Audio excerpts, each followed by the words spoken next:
4 lives were lost. A community was shaken, and the entire nation was watching as Compton found itself at the center of a deadly gang war. Mayor Newsom publicly vowed to not only catch those responsible for the shooting, but also crack down on gang violence in the city. But unfortunately for the victims' families, this call for peace came too late.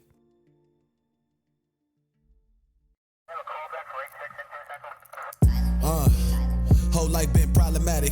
Niggas talking about he killed shit till we caught his ass, left him dead in traffic. Damn, that's tragic. Now pour your liquor, your dead homies, yeah, I piss on them niggas. All of my Glocks, they came with extensions. Walk in the tank and I'm feeling the tension. Oh man, yeah, I shoot at your granny house knowing that I am dead wrong. Opposition went against the tribe, man, that nigga caught him a headstone.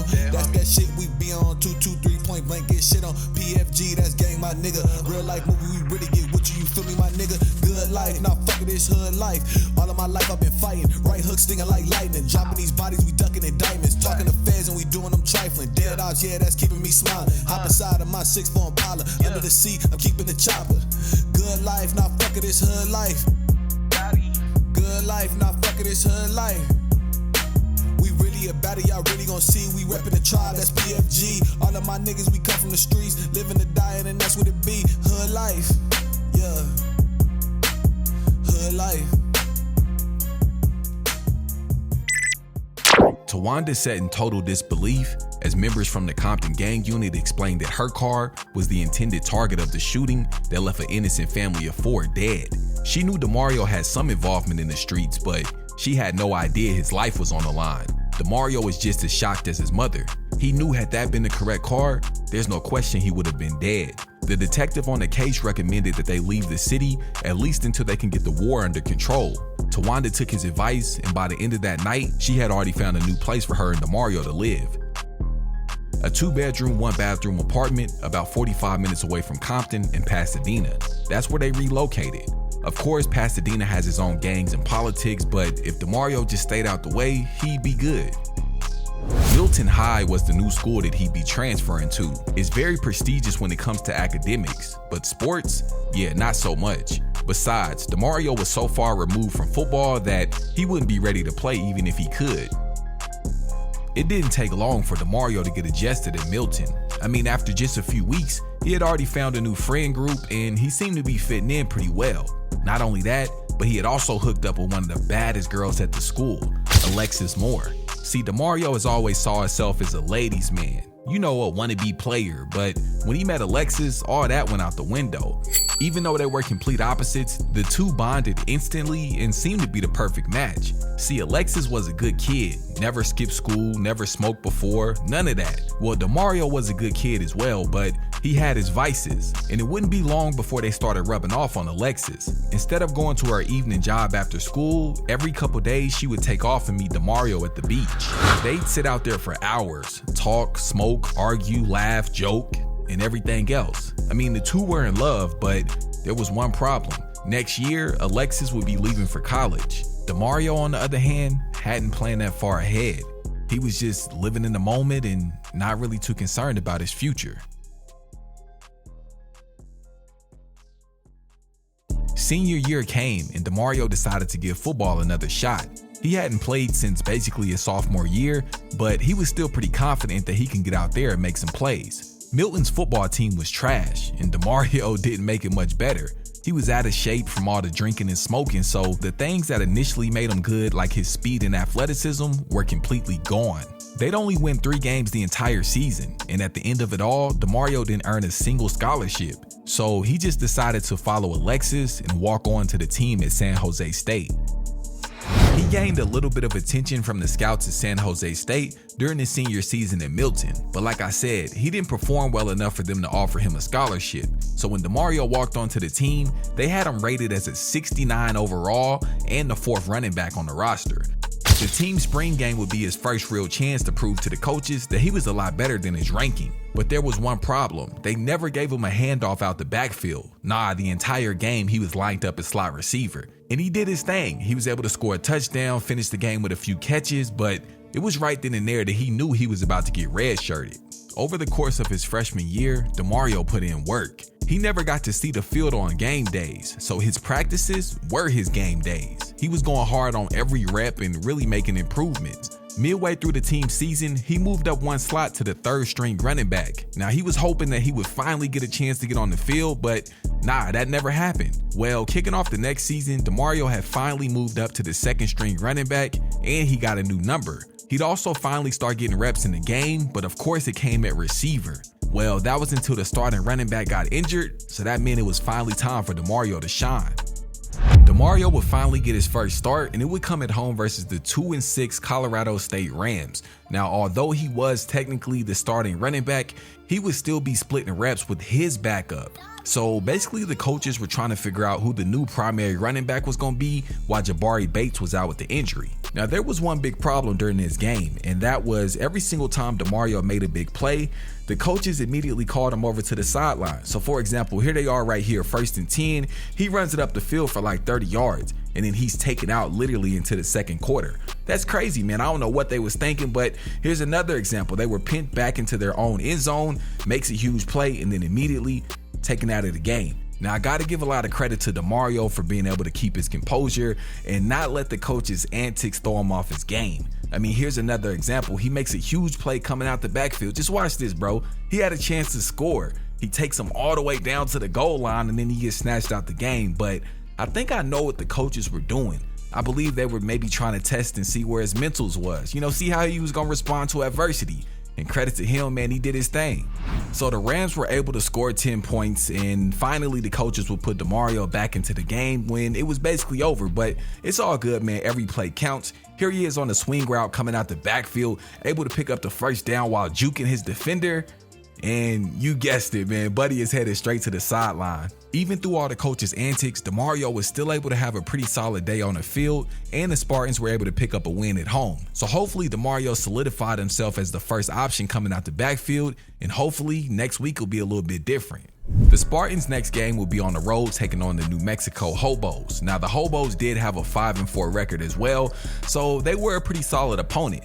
Now, an early interception put the Spartans in perfect field position, and DeMario was able to score his first touchdown of the game. Just as I expected, DeMario was awarded the starting running back position. Now, I don't know if that was a permanent position or just while Jabari Bates was out, but nonetheless, it was his job for the moment, so all he had to do was take advantage of the opportunity. And if I'm being real, man, he went out there and did his thing. Now, I think the best part about his game is how diverse he is. I mean, he's a weapon on the ground, and he's also a weapon through the air. I mean, they did have him playing slot receiver the whole first half of the season, so his hands must be elite. The Spartan offense was looking pretty good, bro. Like I said before, man, DeMario was doing his thing, and about the halfway point through the second quarter, he was actually able to find the end zone again for his second touchdown of the game. Now, jumping ahead to about 40 seconds left in the second quarter, the Spartans had pretty good field position, man, and they were looking to make a run for that end zone. DeMario was able to come up with a tough catch over the middle, and it was looking like they may have to settle for a field goal, but the tight end came up clutch, breaking 2 tackles. When do you see a tight end run like that? Like, that's like some Travis Kelce type sorcery or whatever the word is. But anyways, they were able to find the end zone again right before halftime. Coming out in the second half, the Titans had a pretty comfortable lead, and it started to look like they were ready to pull away. As a matter of fact, DeMario did exactly that, pulling away from the defense all the way to the end zone, but he decided to get a little big-headed and celebrate too early and got hawked down by the Hobo defense. But no worries, man. They gave the ball back to him right outside the goal line, and he was able to score his third touchdown of the game, giving the Spartans a huge lead. With the 21-point lead in the third quarter, normally you would kind of see the coaches take their foot off the gas pedal, but nah, bro. I guess they wanted all the smoke, or maybe they were trying to prove a point, because they were definitely still passing the ball. As a matter of fact, right here on 2nd and 9, they would actually go deep through the air and find the wide receiver wide open over the top of the defense. And that actually ended up being the nail in the coffin, as the Spartans were able to stump the Hobos 42-7, bruh. And not only that, but DeMario did his thing, finishing with 141 rushing yards on only 18 attempts and 3 touchdowns. After the game, DeMario was awarded the Mountain West Conference Player of the Week. Now, keep in mind, this is coming after his first start of the season, so I'm pretty sure that means he's just getting started. There's only more good things to come. Now, so far with DeMario as a starter, the offense has been looking better than ever, and of course, the defense always does their thing. Well, this week, they'd be at home taking on their rival, Hawaii. Now, with the win here, they would officially become bowl eligible, and that would be 3 wins in a row. So let's see if they're able to pull it off. Now, there's 2 things you'll notice about this game. First and foremost, man, we gotta acknowledge them uniforms. That all black looks so lovely on the field. I can't even lie, bro. Under them lights, it just hit a little bit different.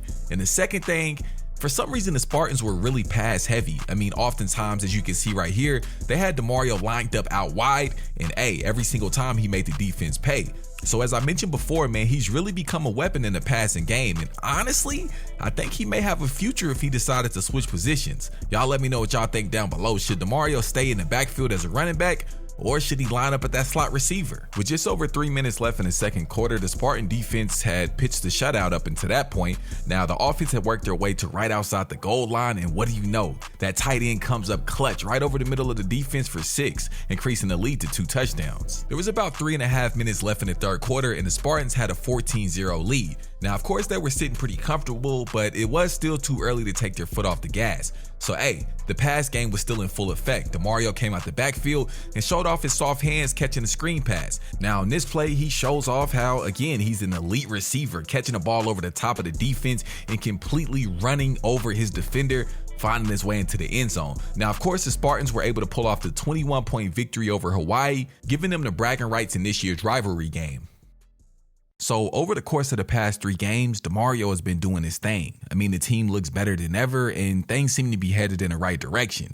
But there's a problem. Jabari Bates just came back from injury, and you know the saying, man, you never lose your job to an injury. So that means DeMario is no longer the starting running back, and Jabari Bates, now that he's healthy, will get his spot back. The Spartans' next game would be on the road taking on a 3-8 Wyoming team. Now, unfortunately, since DeMario did lose his starting spot, there aren't very many highlights for me to show. Now, like I said before, bro, I think at any moment he can make the transition to a slot receiver and have a great deal of success. But for right now, I mean, he's just a backup running back getting a few reps here and there at receiver. Now, I think when you look at the 2 teams' record, you probably expect the Spartans to just walk over this Wyoming team, but unfortunately, that certainly wasn't the case.